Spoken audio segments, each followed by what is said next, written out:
Chandpur resort and restaurant. আজকের এই ভিডিওতে আপনাদেরকে খুব চমৎকার একটি প্লেস দেখাবো, যেখানে আপনি চাইলে আপনার পরিবার নিয়ে ঘুরে আসতে পারেন, অথবা আপনি চাইলে সুন্দর কিছু মুহূর্ত অথবা রাত্রি যাপন করতে পারেন নদীর তীরবর্তী একটি কটেজে।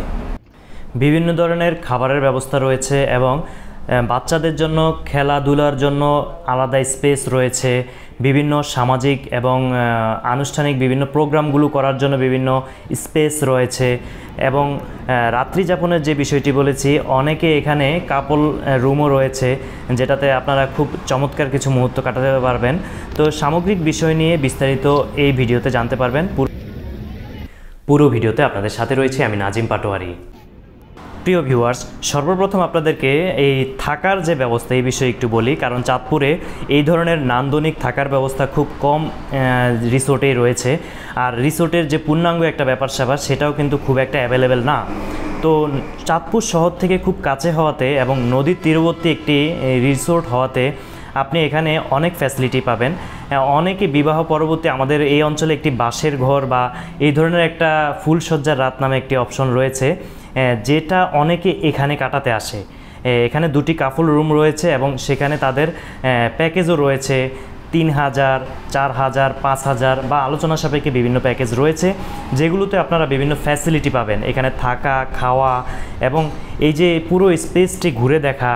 এবং এখানে সময়ের সাথে সাথে তাদের সংশ্লিষ্ট কর্তৃপক্ষের সাথে যে কথা বলেছি, রাশেদ খান যিনি আমাকে বলেছে যে এই অংশে নদীর তীরবর্তী অংশ থেকে শুরু করে তাদের আরও কিছু প্ল্যান রয়েছে, যাতে দর্শনার্থীরা আরও বেশি ফ্যাসিলিটি পায়।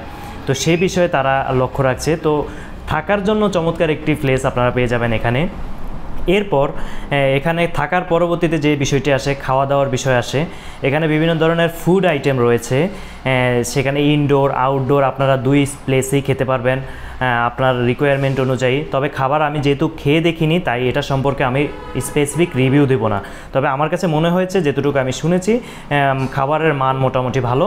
এবং সেটা যখন খাওয়ার পরে আবার পরবর্তী রিভিউতে আপনাদেরকে জানিয়ে দেবো, কারণ মিথ্যা কথা বলা ঠিক হবে না কোনো বিষয়ে।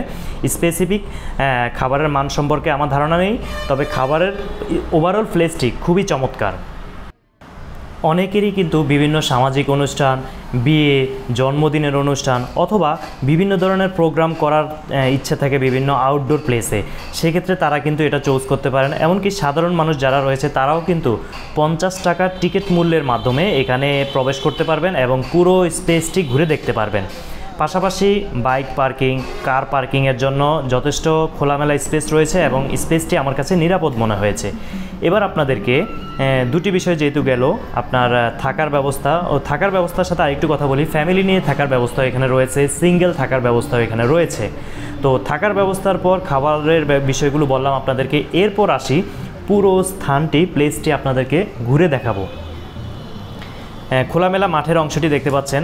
অনেক সময় অনেকে বিভিন্ন প্রোগ্রাম করতে চাইলে এখানে কিন্তু আপনি স্টেজ করা বা অন্যান্য বিভিন্ন প্রয়োজনে কিন্তু এই স্পেসটি ব্যবহার করার সিস্টেম রয়েছে আলোচনা সাপেক্ষে। এবং এই যে স্পেসটি দেখতেছেন, এখানে আউটডোরে আপনি বসে খাবার গ্রহণ করতে পারবেন। বিভিন্ন পার্টি অনুষ্ঠান বা বারবিকিউ পার্টি বা আপনি আপনার মতো করে, মানে নিজের বাড়ির মতো করেও কিন্তু এই স্পেসটিকে আপনি ব্যবহার করতে পারবেন সংশ্লিষ্ট কর্তৃপক্ষের সাথে আলোচনা সাপেক্ষে।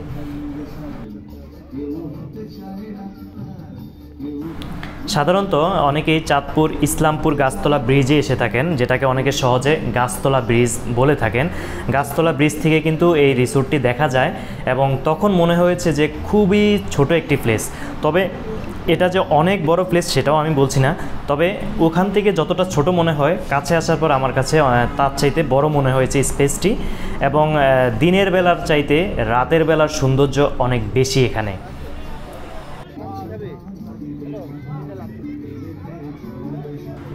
আমি এই রিসোর্টের ভিতরে প্রায় 1 ঘন্টা সময় কাটিয়েছি। ওভারঅল আমার কাছে পরিবেশটি নিরাপদ মনে হয়েছে পরিবার নিয়ে ঘুরতে আসার জন্য, এবং কোনো প্রকার ঝামেলা হওয়া বা কোনো প্রকার ইফটিজিং বা এই ধরনের কোনো সিচুয়েশান আমার সামনে পড়েনি।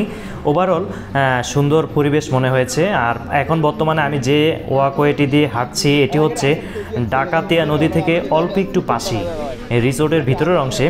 পাশ দিয়েই কিন্তু বাম পাশে যে লাইটিংটা দেখতে পাচ্ছেন, ওই অংশটাই কিন্তু ডাকাতিয়া নদী, চাঁদপুরের সবচেয়ে প্রসিদ্ধ নদী এটি ডাকাতিয়া নদী, যেটা স্থানীয়ভাবে আমরা এই নামে এটাকে চিনে থাকি।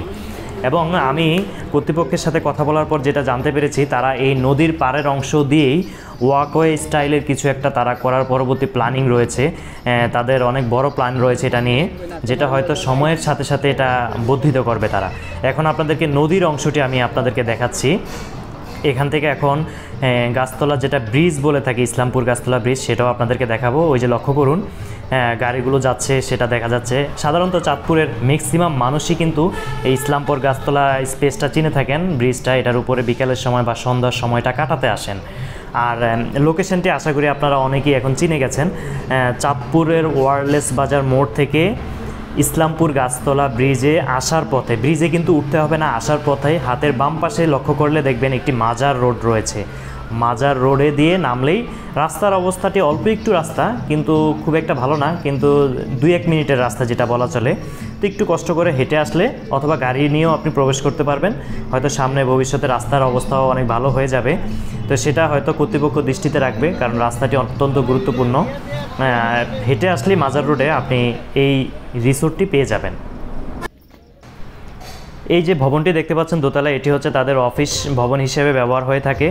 এটার বাম পাশে যে ছাউনি দেওয়া অংশটি দেখতে পাচ্ছেন, সেটা হচ্ছে বিভিন্ন প্রোগ্রাম যখন হয়, সাপোজ বৃষ্টির দিনে বা বিভিন্ন প্রাকৃতিক দুর্যোগকালীন সময়েও যদি কোনো প্রোগ্রাম হয়ে থাকে, সেক্ষেত্রে পার্মানেন্ট তাদের একটি অপশন রয়েছে। সেখানেও আপনি চাইলে বিবাহের অনুষ্ঠান সহ বিভিন্ন অনুষ্ঠান সম্পন্ন করতে পারবেন। আর বাচ্চাদের জন্য, বিশেষ করে বাচ্চাদের নিয়ে কোথাও আসলে তাদেরকে কিন্তু আলাদা খেলার একটি স্পেস দিতে হয়, যে স্পেসটি এখানে যথেষ্ট ভালো রয়েছে, খোলামেলা রয়েছে এবং নিরাপদ রয়েছে। নদীর তীরবর্তী অংশটি তারা খুব ভালোভাবে বাধাই করে দিয়েছে। কোনো বাচ্চা ওই দিকে কোনো দুর্ঘটনা ঘটা বা কোনো ইনসিডেন্ট ঘটার কোনো সম্ভাবনা আমার কাছে মনে হয়নি। আর ওভারঅল এখানে বাচ্চাদের বিভিন্ন রাইড রয়েছে, যেগুলো বাচ্চারা খুব আনন্দের সাথে ব্যবহার করতে পারবে। এবং আপনি চাইলে এই রিসোর্টের বিভিন্ন অংশে চেয়ার নিয়ে বসেও আড্ডা দিতে পারবেন। মোট কথা, আপনি গ্রামের বাড়ির যে একটি ভিউ, সেটার কিছু অংশ এখানে হলেও পাবেন। এবং সেখানে একটি গ্রাম্য পরিবেশ, যেটা বলে শহরায়নের মধ্যে গ্রাম্য পরিবেশের মতো, যেটা আপনার কাছে ভালো লাগবে, সাজানো গুছানো সুন্দর একটি পরিবেশ।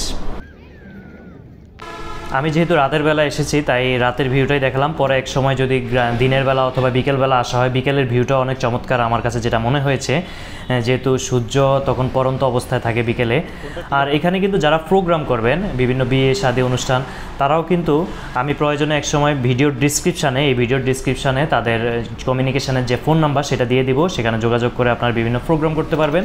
সেখানে প্রোগ্রাম করার বিষয়গুলো দরদাম ভেঙে নিলে আপনারা বিভিন্ন প্যাকেজ রয়েছে তাদের, সেটা আলোচনা সাপেক্ষে আপনাদেরকে প্যাকেজ মূল্য বলে দেবে। সেই অনুযায়ী আপনাদের কোয়ান্টিটি সব কিছু আপনারা ডিটেলস সেখান থেকে জানতে পারবেন। প্রিয় ভিউয়ার্স, আজকের মতো এ পর্যন্তই। পরবর্তীতে দেখা হবে নতুন কোনো ভিডিও নিয়ে, নতুন কোনো স্পেসে। আমাদের সাথে থাকার জন্য অসংখ্য ধন্যবাদ। ভিডিওটি বেশি বেশি শেয়ার করতে পারেন। যারা এই ধরনের রিসোর্টে আসতে চায় এবং সুন্দর কিছু সময় কাটাতে চায়, তাদের জন্য অনেক উপকৃত হবে। এবং চাঁদপুরের সৌন্দর্য সারা পৃথিবীতে ছড়িয়ে পড়ুক আপনাদের শেয়ারের মাধ্যমে। এবং আপনারা সবাই ভালো থাকবেন, নিজের প্রতি লক্ষ্য রাখবেন। আল্লাহ হাফেজ।